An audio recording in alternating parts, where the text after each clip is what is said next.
Honourable Parliamentary Secretary to the Minister of Canadian Heritage. Thank you, Mr. Speaker, and I would like to start by acknowledging that we are gathered here on the unceded lands of the Algonquin people, and I want to start with some thank yous. First, I want to thank the member for Desinete, Mississippi, Churchill River for bringing forward this private member's motion, and I want to thank the committee, the Heritage Committee, who worked very hard over the past several months to consult and to discuss with many in our communities, many Indigenous organizations, as well as individuals who came forward and gave testimony, and the hard work of the committee members, including the chair from the member for Toronto, Danforth. This bill wouldn't be here today if it really wasn't for the work of the members of the Truth and Reconciliation Commission, and I know they worked very hard, but I think it's very very timely that we do have one of the commissioners in Ottawa today, Grand Chief Willie Littlechild, and I just want to acknowledge his enormous work, as well as that of other commissioners, but his enormous work and contribution, and I'm so honored that he is here. He spoke just before at committee, and I think there was a pin drop silence when he spoke, because he brings a lifetime of wisdom to issues of Indigenous rights, particularly in the international context, and also his work both as a commissioner with the TRC, but as well as a jurist, as well as many other leadership roles that he's played, both within the legal community as well as in sports and in many other aspects of life. So I'm very fortunate that he is in Ottawa today. Today is in fact quite an important day, Mr. Speaker.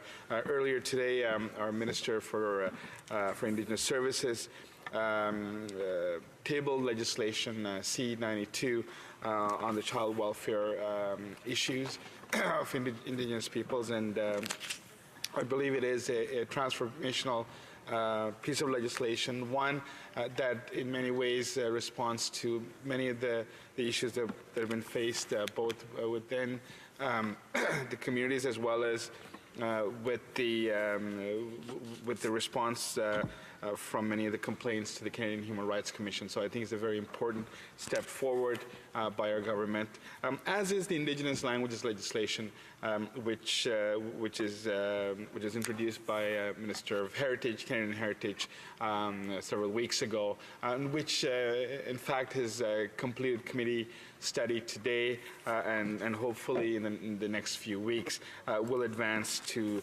the other house.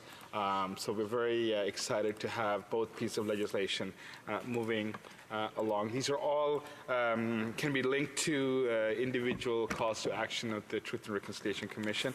And with respect to this particular day, the day for the National Day for Truth and Reconciliation, it is call to action number 80, which is a direct response to the work of the commissioners, who over many years spoke to thousands and thousands of survivors of residential schools, and also came up with specific recommendations for governments to follow.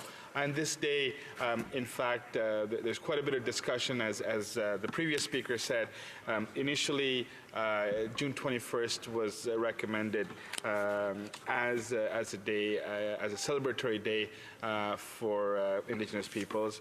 And while a lot of people agreed with that date, I think the general consensus leaned towards September 30th in spirit, to keep in spirit with the TRC calls to action. As well as to recognize that there are other injustices that took place relating to children. The 60 scoop is one of them. The displacement, the movement of individual communities in the north, a number of different harms that were undertaken by the Government of Canada in the name of the Crown. And sadly, it's a legacy of the last 152 years that has rendered Indigenous peoples in Canada in a very difficult and precarious situation, given many of the social challenges that we see, whether it be housing, whether it be education, whether it be water. But fundamentally, I think we are moving towards, right now, with the leadership of our Prime Minister, with the leadership of our ministers for Crown Indigenous Relations and Indigenous Services, we're moving towards a path that redefines this relationship. So first and foremost is redefining a relationship that's based on the notion of inherent rights and the notion of self-determination. That is first and foremost what our Crown Indigenous Relations Minister is undertaking, and I believe there are over 70 tables in which discussions are taking place to draw down specific rights. But concurrently, recognizing that many of the challenges that we speak about, whether it be water or otherwise, those need to be addressed. And as a government, close to $16.8 billion have been invested over the last 3 years towards addressing some of those issues. Having said that, there is a long way to go. It's very important that the full 94 calls to actions that were identified by the Truth and Reconciliation Commission be accepted. And this, in my opinion, Mr. Speaker, is an initial step towards fulfilling this obligation, and I think it's a very important step. And what does this mean? This means that September 30th of each year will now be a national statutory holiday. And what we're expecting is that it's a day that is mirrored with Orange Shirt Day, where nationwide we've had many school boards, many institutions who have marked Orange Shirt Day and who have started the process of educating, the process of letting people know of the challenges and the difficulties and the pain of residential school survivors. And I think that is the starting point. But I think over the years, what's important is that we elaborate and we develop more educational programs, more supports that will allow for this day to be marked in a solemn way, in a way that makes every Canadian reflect. And as my good friend, the Parliamentary Secretary for Indigenous Services, stated earlier, only 50% of Canadians actually know about residential schools, and I think it's important that this national holiday be a tool to educate people. It is not a day off for people. It is one where I think every community, and I think as members of Parliament here, we have presence in every part of this country.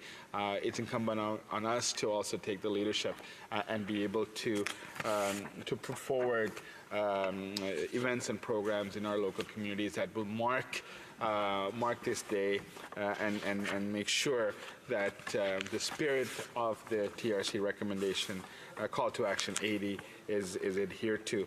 And as we close, Mr. Speaker, there's a couple of items I would like to conclude.